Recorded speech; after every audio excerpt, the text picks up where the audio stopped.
There, in the humble state, the Christ child was born.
Gas car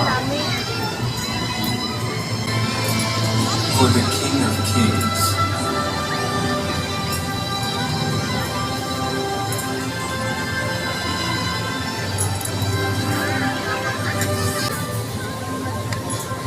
And myrrh, a most valuable fragrance to anoint our Lord's suffering.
Lord reminds us that He sent us His only Son to become man, to save us from our sins.